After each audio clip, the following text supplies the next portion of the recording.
आज हम BA, BSc, BCom second semester के पेपर एथिक्स के 75 मोस्ट इंपॉर्टेंट एमसीक्यूज लेकर आए हैं। ये वीडियो बुंदेलखंड यूनिवर्सिटी झांसी के स्टूडेंट के लिए है जिनका पेपर 24 मई अर्थात कल है। तो मैं आपको 75 ऐसे इंपॉर्टेंट एमसीक्यूज करवाने वाला हूं जो कि आपको पेपर में सीधे देखने को मिलने वाले हैं, इसलिए एक भी एमसीक्यूज मिस मत करना। एमसीक्यूज बहुत सिंपल आते हैं, एथिक्स से नैतिकता से रिलेटेड है, जिनको आप बिना पढ़े भी लगभग सही कर सकते हैं। लेकिन यदि आप एक बार पूरी वीडियो कंप्लीट कर लेंगे तो आप 100% स्कोर कर पाएंगे। कुछ फैक्ट बेस्ड क्वेश्चन आते हैं जिसको मैंने पार्ट 1 पर करवाया है, लिंक डिस्क्रिप्शन पर है, जाकर जरूर देखें। ये वीडियो भी पूरा जरूर देखना, दोनों वीडियो देखने के बाद आप अच्छा से अच्छा स्कोर कर पाएंगे। चैनल पर नए सब्सक्राइब जरूर कर दीजिए। चलिए बिना देरी किए शुरू करते हैं। सबसे पहला क्वेश्चन है हमारा, एथिक्स क्या है? तो इसका सही आंसर हो जाएगा एथिक्स सही और गलत का ज्ञान होना ही एथिक्स है, नैतिकता है। एथिक्स को हिंदी में क्या कहते हैं? तो याद रखना, एथिक्स को हिंदी में नैतिकता कहते हैं। अगला प्रश्न है, व्यवहार को सही दिशा देने का काम कौन करता है? तो इसका सही आंसर हो जाएगा व्यवहार को सही दिशा देने का काम एथिक्स करता है। अगला प्रश्न देखिए, दिया हुआ है, समाज में संतुलन लाने का कार्य कौन करता है? तो समाज में संतुलन लाने का कार्य भी एथिक्स ही करता है। यहाँ मैंने कुछ एथिक्स किस प्रकार से काम करता है, एथिक्स है क्या, इससे समझने के लिए एमसीक्यूज लिए हुए हैं। आगे आपको और भी अच्छे एमसीक्यूज देखने को मिलेंगे, पेपर में 100% स्कोर करेंगे। वीडियो को एंड तक जरूर देखें। अगला प्रश्न, चरित्र निर्माण का कार्य किसका है? तो चरित्र निर्माण का कार्य भी एथिक्स का ही है। बहुत आसान प्रश्न है, इसलिए पूरा जरूर देखें। अगला प्रश्न, प्रश्न number 5, very important, applied ethics क्या है? ये बार बार पूछा गया है। तो नैतिकता को व्यवहार में लागू करना अप्लाइड एथिक्स है। ये मोस्ट इंपॉर्टेंट एमसीक्यूज है, याद रखना। अगला प्रश्न हमारा दिया हुआ है, अप्लाइड एथिक्स हमें क्या सिखाता है? तो कठिन परिस्थितियों में सही निर्णय लेना अप्लाइड एथिक्स सिखाता है, याद करना। अगला प्रश्न है हमारा क्वेश्चन नंबर 7, किताबों की नैतिकता को असल जीवन में उतारना क्या कहलाता है? तो किताबों की नैतिकता को असल जीवन में उतारना अप्लाइड एथिक्स कहलाता है। अगला प्रश्न देखिए, क्वेश्चन नंबर 8 है हमारा, काम में ईमानदारी लाने का काम कौन करता है? तो काम में ईमानदारी लाने का काम अप्लाइड एथिक्स करता है, याद रखना। आपको एमसीक्यूज देखकर ही जाने हैं, बिना देखे आपके एमसीक्यूज गलत होने के चांस हो जाते हैं। लेकिन यदि आप एक बार ये पूरी वीडियो देख लेंगे और पार्ट 1 देख लेंगे तो आप 100% स्कोर कर पाएंगे लगभग।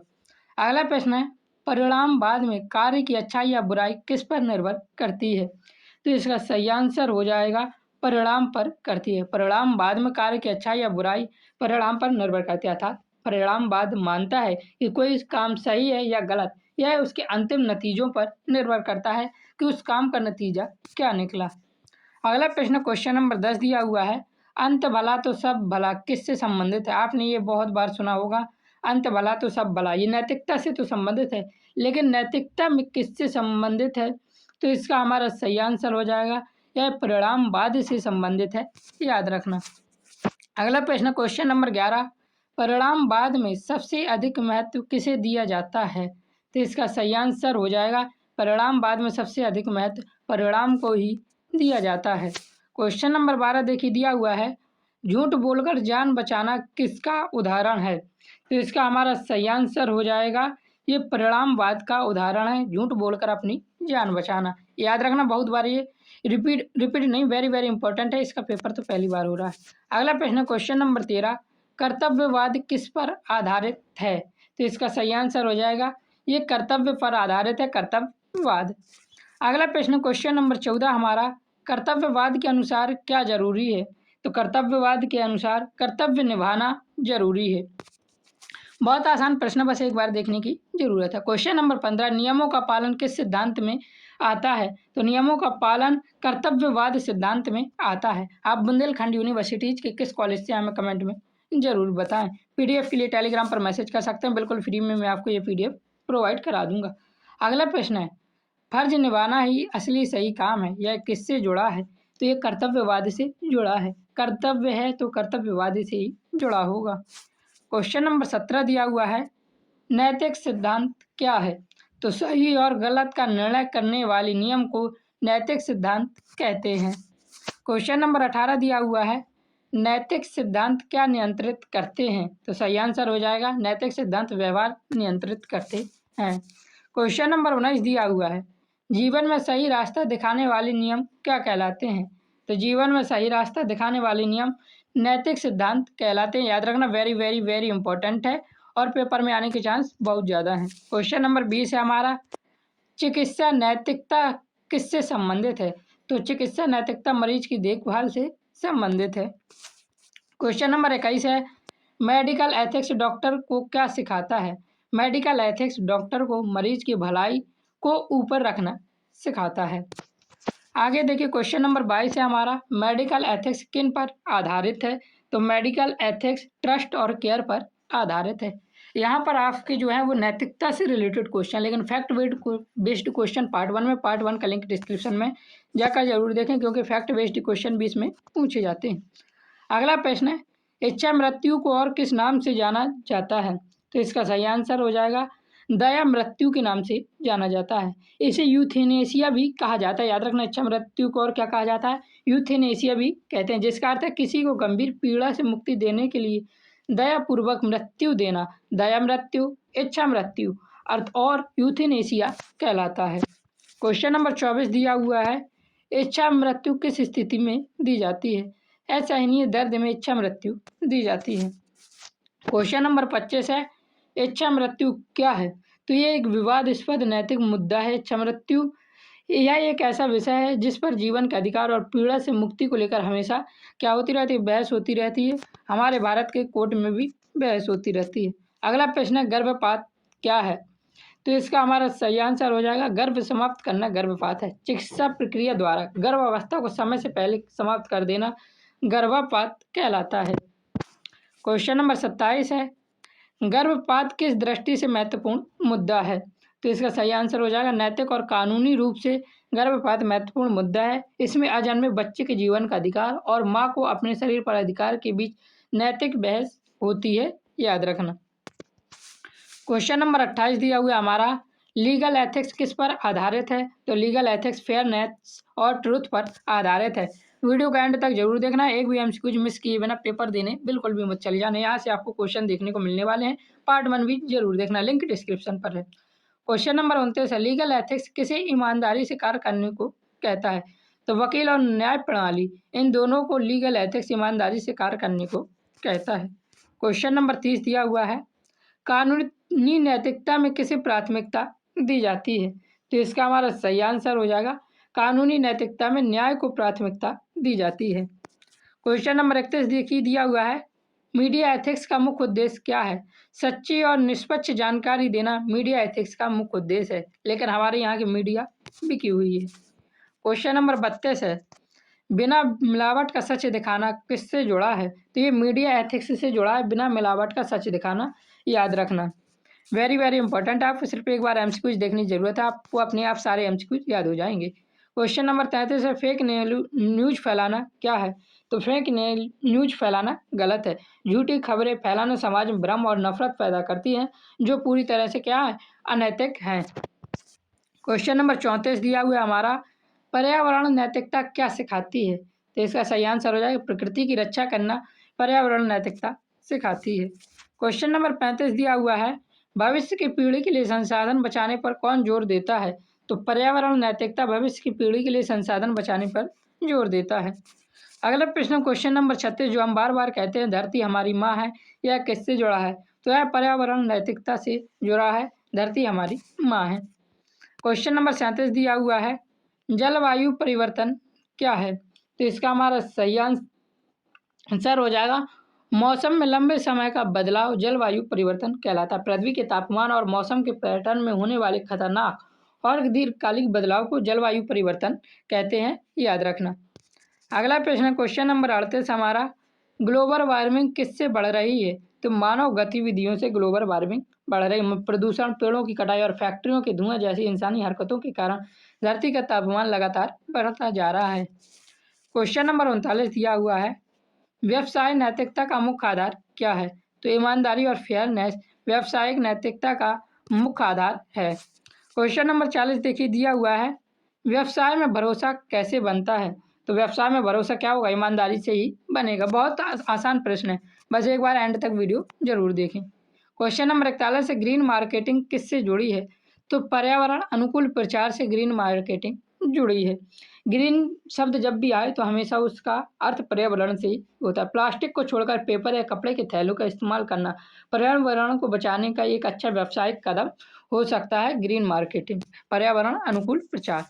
अगला प्रश्न, क्वेश्चन नंबर 42, ग्रीन मार्केटिंग में किस चीज़ को बढ़ावा दिया जाता है? तो पर्यावरण सुरक्षित उत्पाद को ग्रीन मार्केटिंग में बढ़ावा दिया जाता है। क्वेश्चन नंबर 43 दिया हुआ है, पेपर बैग का उदाहरण किसका उदाहरण है? तो ग्रीन मार्केटिंग का उदाहरण है पेपर बैग का उदाहरण। क्वेश्चन नंबर 44 दिया हुआ है, कॉर्पोरेट गवर्नेंस क्या है? तो इसका सही आंसर हो जाएगा, कंपनी को सही तरीके से चलाने के नियम को कॉर्पोरेट गवर्नेंस कहते हैं। क्वेश्चन नंबर 45 दिया हुआ है, कॉर्पोरेट गवर्नेंस किसे सुनिश्चित करता है? तो ट्रांसपेरेंसी और अकाउंटेबिलिटी को कॉर्पोरेट गवर्नेंस सुनिश्चित करता है। क्वेश्चन नंबर 46 देखिए, CSR का पूरा नाम क्या है? Very very very very important, paper में पूछा ही जाएगा। ये मैंने पिछली पार्ट में भी बताया, इसका सही आंसर हो जाएगा corporate social responsibility.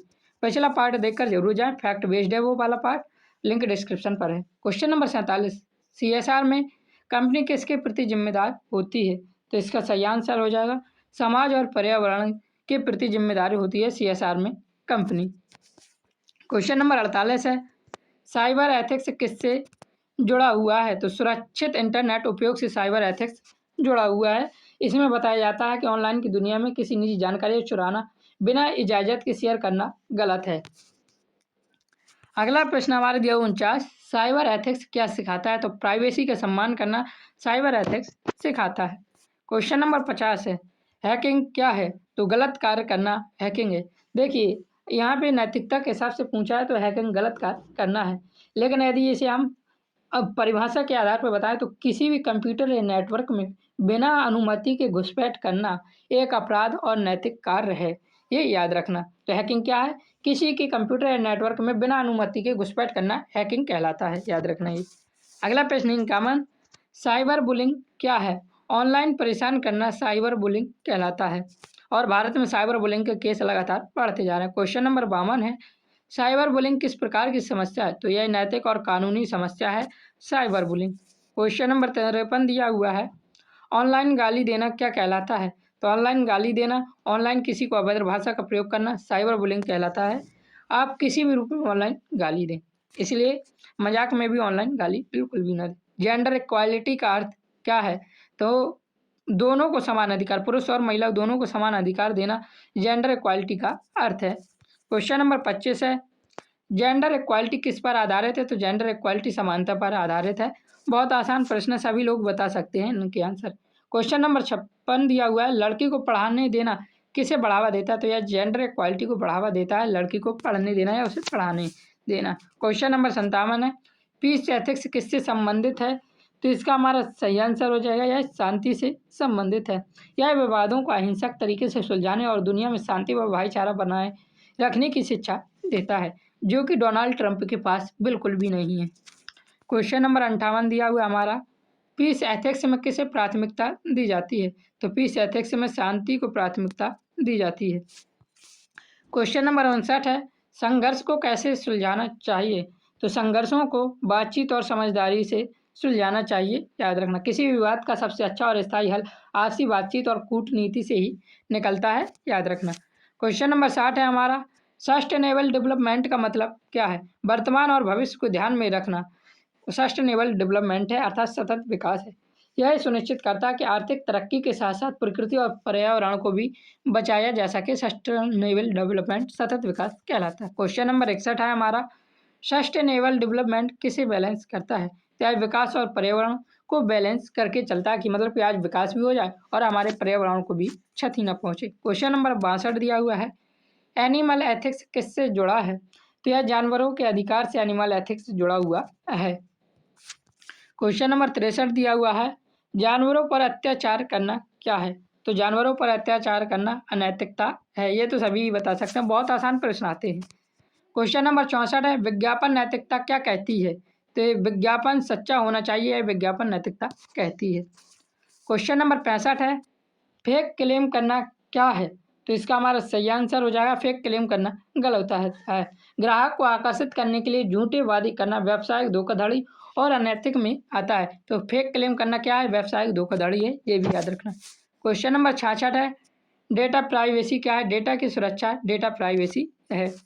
Question number 67 दिया हुआ है, बिना अनुमति डेटा शेयर करना क्या है? तो यह अनैतिक है और बिना अनुमति किसी व्यक्ति की निजी जानकारी को उसकी मर्जी के बिना बेचने या साझा करना निजता का हनन है और यह अनैतिक है। तो निजता का हनन है बिना अनुमति डेटा शेयर करना, ये भी याद रखना। क्वेश्चन नंबर 68 है हमारा, किसी की निजी जानकारी सुरक्षित रखना किससे जुड़ा है? तो यह मीडिया एथिक्स नहीं, डेटा प्राइवेसी से जुड़ा हुआ है, किसी की निजी जानकारी सुरक्षित रखना। क्वेश्चन नंबर 69 है, इंटेलेक्चुअल प्रॉपर्टी क्या है? तो इसका हमारा सही आंसर हो जाएगा रचनात्मक अधिकार। इंटेलेक्चुअल प्रॉपर्टी है वेरी वेरी इंपॉर्टेंट, इंसान के दिमाग के ऊपर जैसे कई कहानी, डिजाइन, आविष्कार या गाने पर उसका कानूनी अधिकार होना इंटेलेक्चुअल प्रॉपर्टी कहलाता है या रचनात्मक अधिकार कहलाता है।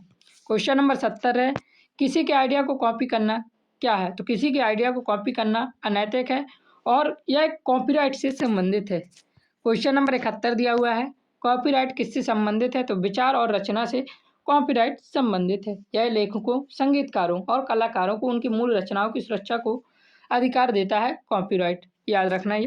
क्वेश्चन नंबर 72 दिया हुआ है, सूचना उजागर करना क्या है? तो गलत काम उजागर करना सूचना उजागर करना है। क्वेश्चन नंबर 73 दिया हुआ है, गलत काम के खिलाफ आवाज़ उठाना क्या कहलाता है?